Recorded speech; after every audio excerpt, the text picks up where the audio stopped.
Hello everyone, welcome to Learn Lab. आज हम अपना नेक्स्ट टॉपिक देख लेते हैं TGT science free topic series का, जो कि है sources of energy.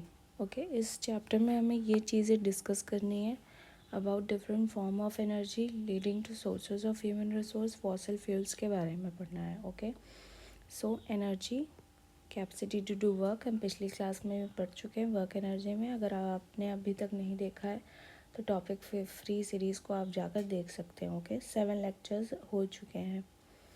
Walking, muscular energy, fan, electrical energy. Okay, these are some examples. तो हमको क्यों ज़रूरत है for source of any energy? For making food, for walking, for heating it, है ना, फूड को। Then we need energy.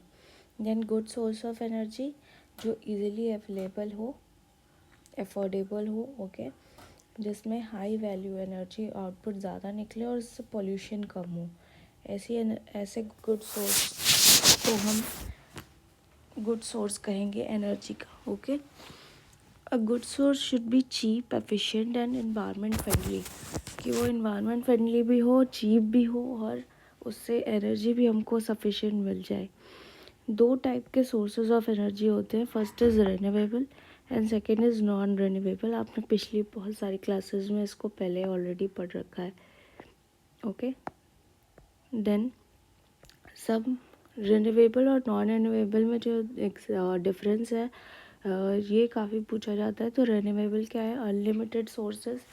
Then इसको setup करने के लिए थोड़ी हाई कॉस्ट चाहिए होती है इनिशियली। पॉल्यूशन बहुत कम होता है, मिनिमम होता है। लेकिन ये क्या है? नॉन एग्जॉस्टिबल है, ख़त्म नहीं होंगे, जो कि वो आते हैं रिन्यूएबल में, जिनको हम रिन्यू कर सकते हैं, दोबारा वो कर सकते हैं। ठीक है, these are also called non conventional sources. Then conventional source में आएगा आपका नॉन रिन्यूएबल, जो कि बहुत लिमिटेड है अर्थ पर। इनकी फ्यूल तो इनका हाई होता है, कॉस्ट कम होती है, लेकिन इनमें क्या है? पोल्यूशन बहुत ज़्यादा हाई है। देन एग्जॉस्टेबल हैंगे, एक बार अगर ये डिप्लीट हो गए तो इनको रिन्यू नहीं किया जा सकता।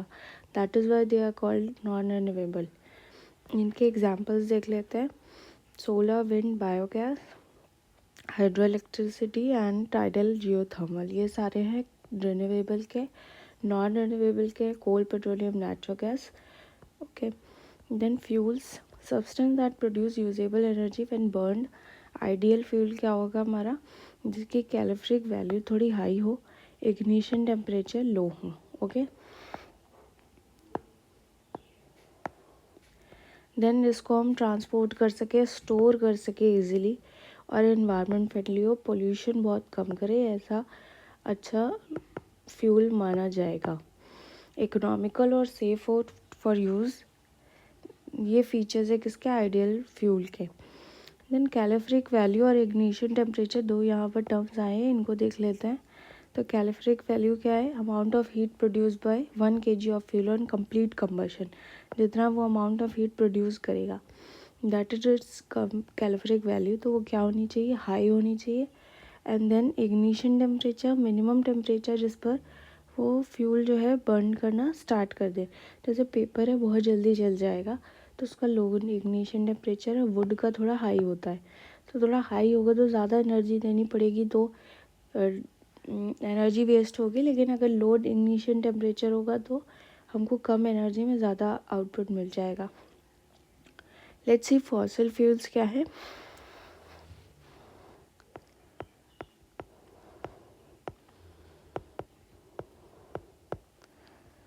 फॉसिल फ्यूल्स जो है, जैसे नेम ही सजेस्ट कर रहा है कि these are energy rich substances जो डेड रिमेन से बनते हैं, प्लांट्स ऑफ एनिमल्स के। मिलियंस ईयर्स इनको लगते हैं बनने में, फॉसिल्स से बनते हैं। Okay, so conventional source of energy है ये। इसमें आता है coal, petroleum and natural gas. Non renewable, अगर ये एक बार ख़त्म हो गए तो रिप्लीट या रिन्यू नहीं कर सकते, तो ये क्या है? नॉन रिन्यूएबल सोर्सेज है। पोल्यूशन कॉजिंग है, इसमें जो है SO2 और CO2 दोनों रिलीज़ होती हैं, तो बहुत ज़्यादा पोल्यूशन भी होता है। देन इनका क्या है? हाई कैलोरीफिक वैल्यू तो है, इजी ट्रांसपोर्ट भी है, लेकिन क्या है? आपका पोल्यूशन बहुत ज़्यादा होता है और ये लिमिटेड रिसोर्सेज है, ये लिमिटेड भी हैं। Okay, so why fossil fuels are non renewable, क्योंकि इसको आप कमेंट करिएगा आंसर।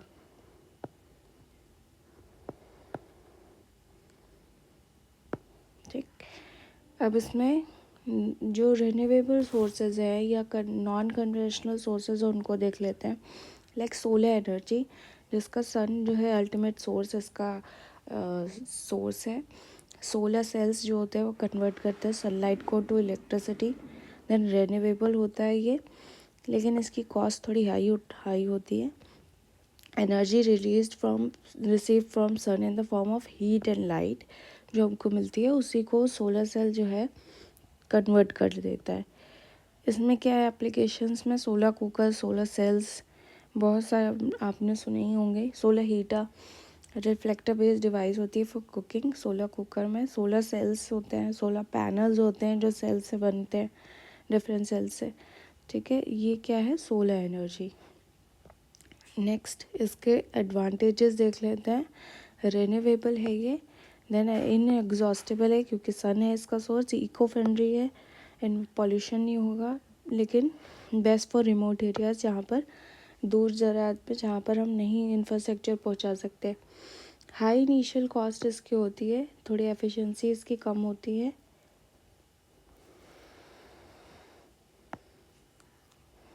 एंड वेदर डिपेंडेंट है कि अगर सन पर डिपेंड है तो वेदर डिपेंडेंट है। ओके, लार्ज स्पेस इसको चाहिए फॉर इंस्टॉलेशन। ये इसके कुछ डिसएडवांटेजेस है। Okay, then wind energy, wind जो है वो रोटेट करेगा, विंड मिल में जो लगे होते हैं विंड, उसको टरबाइन को रोटेट करेगा, देन इलेक्ट्रिसिटी विल प्रोड्यूस। इसके लिए आपको कोस्टल रीजन्स या ओपन प्लेन्स चाहिए और कंसिस्टेंट विंड स्पीड चाहिए, तभी ये रोटेट करेंगे विंड मिल्स, और तभी वहाँ पर जो है एनर्जी जनरेट होगी, जिससे टरबाइन मूव करेगा और इलेक्ट्रिसिटी प्रोड्यूस होगी। देन एडवांटेजेस इसके, रिन्यूएबल, पोल्यूशन नहीं होगा, कॉस्ट इफेक्टिव भी है। डिसएडवांटेज क्या है इसका कि इनकंसिस्टेंट स्पीड जो है विंड की होती है, लार्ज एरिया इसको लगाने के लिए चाहिए, और इसमें क्या होती है, नॉइज़ पोल्यूशन भी होती है थोड़ी, इसलिए। Okay, this was wind energy. Let's see hydro electric energy. So इसमें क्या है, वाटर जो स्टोर होता है डैम्स में, वो ऐसे डैम्स में है तो इससे रनिंग वाटर आएगा, यहाँ पर टरबाइन है, उस पर जब गिरेगा तो उससे मूव करेगा टरबाइन, रोटेट करेगा, जिससे इलेक्ट्रिसिटी प्रोड्यूस होगी। ओके, इसमें क्या है, रिन्यूएबल है, पोल्यूशन भी नहीं होता, लेकिन इकोलॉजिकल इम्बैलेंस करता है इन्वायरमेंट में, और लोगों को भी वहाँ से हटाया जाता है, लार्ज स्पेस चाहिए होता है क्योंकि डैम्स के लिए। तो ये कुछ डिसएडवांटेजेस है। देन न्यूक्लियर एनर्जी, इसका सोर्स क्या है, यूरेनियम और थोरियम एलिमेंट जो होते हैं। ठीक है, then energy release during nuclear reactions, like fission और फ्यूजन दो होते हैं जो, इसमें एनर्जी तो हाई बहुत होती है, लेकिन इसका क्या है, न्यूक्लियर वेस्ट और हमारे लिए भी इन्वायरमेंट के लिए हज़ार्ड है। तो nuclear energy is a non renewable, ये पॉइंट याद रखिएगा। Let's see tidal energy, then tidal energy produced by movement of ocean tides जो होते हैं, जिससे ग्रेविटेशनल पुल्स होते हैं मून और सन के, मूव करते हैं टाइड्स, तो उस पर जो है जनरेट होती है उसके राइज एंड फॉल से, तो उससे जो इलेक्ट्रिसिटी जनरेट करते हैं। रिन्यूएबल है, ये इकोनॉमिकल, इको फ्रेंडली है ये, लेकिन इसकी हाई कॉस्ट है और एक्वाटिक लाइफ को भी अफेक्ट करेगी, एंड कुछ ही लोकेशंस पर इसको लगा सकते हैं। सो ये था टाइडल एनर्जी। ओके, इसकी लिमिटेशंस हैं। जियोथर्मल एनर्जी, जो हीट है अर्थ के इनसाइड में, उससे हम जनरेट करते हैं electricity, heat from hot spots under earth crust, जैसे कि अंडरग्राउंड स्ट्रीम है या hot water brought to surface, उससे ड्राइव करता है टर्बाइन और प्रोड्यूस करता है इलेक्ट्रिसिटी। देन इसमें भी रिन्यूएबल है ये, मिनिमल लैंड यूज़ होता है क्योंकि अर्थ के इनसाइड है, लो ग्रीन हाउस इमिशन, इसमें पॉल्यूशन नहीं होगा, लेकिन थोड़ा कॉस्टली होगा, टॉक्सिक गैसेज इससे रिलीज़ हो सकती हैं और लिमिटेड है ये। ओके, ये था जियो थर्मल। जियो अर्थ के इनसाइड की जो हीट है उससे निकलेगा। देन बायोगैस आपका ऑर्गेनिक मैटर से बनना होता है, जो भी जिसमें काऊ डंग केक या प्लांट वेस्ट होता है। मीथेन इसमें सबसे ज़्यादा बनती है। क्वेश्चन पूछा जाता है कि मीथेन क्या है, मीथेन कौन सी गैस सबसे ज़्यादा बनी है। एनारोबिक डिकम्पोजिशन होता है, इसको कुकिंग में भी यूज़ करते हैं। ओके, बायोगैस चैम्बर्स होते हैं, इसमें ऑर्गेनिक वेस्ट डाल के स्लरी बना के सील्ड कर देते हैं उस टैंक को, जिससे बैक्टीरिया उसको ब्रेक डाउन कर देता है, उसमें रिलीज़ होती है बायोगैस, और इसको मैन्योर की तरह भी यूज़ कर सकते हैं। ये क्या है, क्लीन फ्यूल है, कंट्रोल करता है डिफॉरेस्टेशन को, स्मोकलेस है और एनवायरनमेंट फ्रेंडली है, और ऑर्गेनिक मैन्योर भी हमको देता है। So it is very good option. Then thermal power plant. Thermal means heat, ठीक है। तो जो भी पावर प्लांट्स हैं जिसमें कोल को बर्न किया जाता है for generating heat and electricity, like fossils को यूज़ किया जाता है, कोल, पेट्रोलियम, ये सब। इसके क्या है, कंटिन्यूस सप्लाई तो है, हाई एनर्जी पे है, लेकिन इससे पॉल्यूशन बहुत ज़्यादा होता है, like air pollution, water pollution, large land use भी होता है, और वाटर की भी बहुत ज़्यादा रिक्वायरमेंट होती है। तो इसके डिसएडवांटेजेस बहुत सारे हैं। ओके, मोस्टली इंडिया में इसी से इलेक्ट्रिसिटी प्रोड्यूस होती है।